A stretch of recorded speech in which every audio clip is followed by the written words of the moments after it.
Hi friends, என்னடா பெரிய தாம்பழத்தை தூக்கிட்டு வரணும்னு பார்க்குறீங்களா? இன்றைக்கி ஒரு அறுவடை தாங்க பண்ண போகிறோம். என்ன அறுவடை பண்ண போகிறோம்னு பார்த்தீங்கன்னா, முள்ளங்கி தாங்க அறுவடை பண்ண போகிறோம். முள்ளங்கி மட்டும் இல்லைங்க, இன்னும் வேறு காய்கறிகள்லாம் அறுவடை பண்ண போகிறாங்க. வாங்க அறுவடை பண்ணிக்கலாம். முள்ளங்கி வந்து நல்லா சூப்பராக விளைஞ்சிருக்குங்க, பாருங்கள், பார்த்தாலே தெரியும். இன்றைக்கி நமக்கு தேவையான அளவு முள்ளங்கி பறிச்சிக்கலாங்க.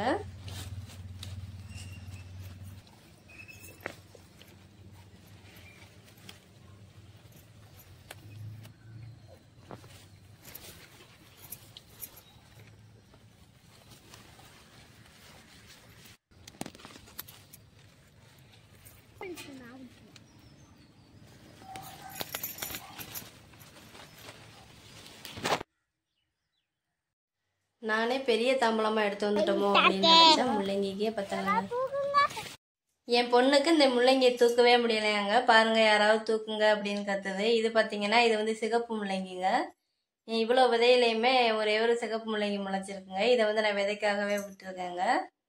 இதுலேருந்து நம்ம விதைய எடுத்து நம்ம சிகப்பு முள்ளங்கி நம்ம அடுத்த தடவை வளர்க்கலாம்.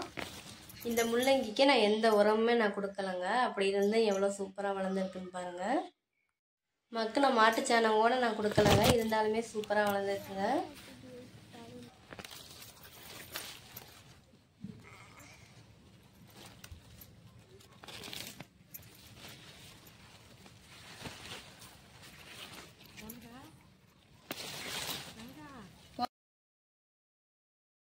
இன்னைக்கு நமக்கு தேவையான அளவு முள்ளங்கி பறிச்சாச்சுங்க. எல்லாமே நாங்களே சாப்பிட மாட்டோம், பக்கத்துல எல்லாம் கொஞ்சம் கொடுத்துருந்தாங்க, நாங்கள் சாப்பிடுவோம்.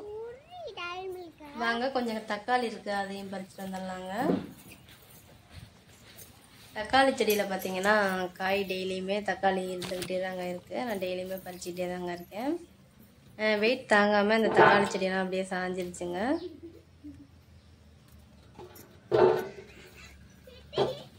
இந்த சைடு உள்ள தக்காளி செடி பார்த்தீங்கன்னா காய்கள் காய்ச்சி ஓஞ்சிருச்சுங்க. ஏன்னா செடியே காஞ்சிருச்சு. இது வந்து ஆரம்பத்திலே வச்ச தக்காளி செடிங்க, அதில் தான் டெய்லியுமே நான் பறிச்சிட்டு இருப்பேன். இது பார்த்தீங்கன்னா கொஞ்சம் பச்சை மிளகாய் இருக்குது, நம்ம பறிச்சிக்கலாம். நமக்கு தேவையான பச்சை மிளகாய் மட்டும் பறிச்சிக்குவோம்.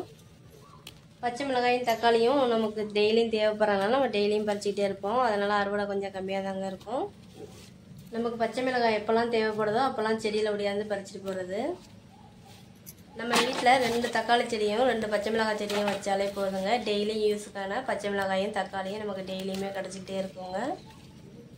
நம்ம டெய்லியுமே வெட்டியாக அடுத்தவங்கள்ட்ட பேசிகிட்டு இருக்கிறத விட இந்த மாதிரி நம்ம வீட்டில் சின்ன சின்ன வேலைகள் நம்ம பார்த்தோம் அப்படின்னா 2 தக்காளி செடி, 2 கத்தரி செடி, 2 பச்சை மிளகாய் செடி இந்த மாதிரி நம்ம வீட்டில் வச்சு வளர்த்தோம் அப்படின்னா நமக்கு எப்போவுமே நமக்கு டெய்லி யூஸ்க்கான காய்கறிகள் நமக்கு கிடச்சிக்கிடுங்க. நமக்கு டெய்லி யூஸ் ஆகிறது வந்து பச்சை மிளகாய் தக்காளி இதாங்க நமக்கு டெய்லியும் யூஸ் ஆகும். அதனால் இந்த மாதிரி நம்ம காய்கறிகளை நம்ம டெய்லியும் வீட்டில் வச்சு வளர்த்தோம் அப்படின்னா ரொம்பவே யூஸ்ஃபுல்லாக இருக்குங்க. நம்ம வீட்டிலேயே வச்சு செடி வளர்க்குறதுனால நம்ம கெமிக்கல் உரம்லாம் எதுவுமே போட மாட்டோங்க.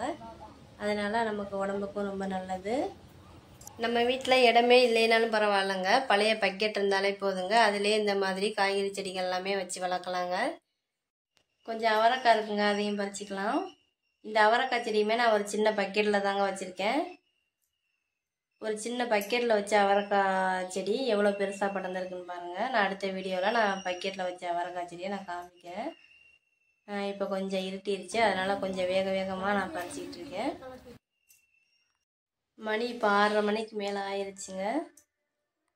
கொஞ்சம் பைத்தங்காய் இருக்குங்க, அதையும் பறிச்சிக்கலாங்க. இந்த பைத்தங்காய் பார்த்தீங்கன்னா இதுவே முதல் அறுவடைங்க, அதனால் கொஞ்சம் கம்மியாக தாங்க இருக்குது. இருந்தாலுமே வீணாயிரும் அப்படின்னு பறிச்சிக்கிட்டு இருக்கேன். பாருங்கள், ஒரே பந்தலில் பாவக்காய், அவரைக்காய், பைத்தங்காயின்னு எல்லாமே ஒரே பந்தலில் பின்னிட்டு இருக்குங்க. இந்த பந்தலுமே பத்தாதுன்னு எல்லா மரத்தையும் பிடிச்சி தாவி போயிட்டே இருக்குங்க அது பாட்டுக்கும்.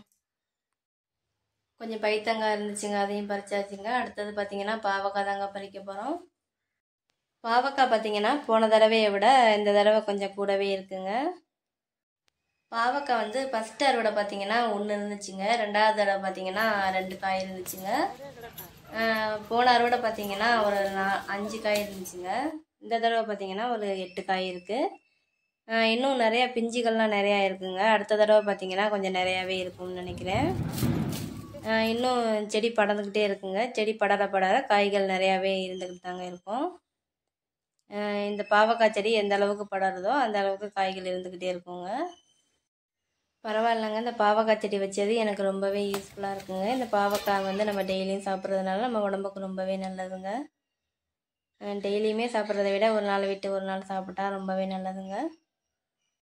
நானே தாம்பழம் பெருசாக எடுத்து வந்துட்டோமோ அப்படின்னு நினச்சா அந்த தாம்பழமே பத்தலைங்க. இதுலேயும் முள்ளங்கி வைக்கவே இல்லைங்க. முள்ளங்கி தனியாக இருக்குது. இந்த காய்கறிகளுக்கு மட்டும்தாங்க இது பத்துனுச்சு. பாவக்காய் பார்த்தீங்கன்னா தேடி தேடி தாங்க பறிக்க வேண்டியதாக இருக்குது.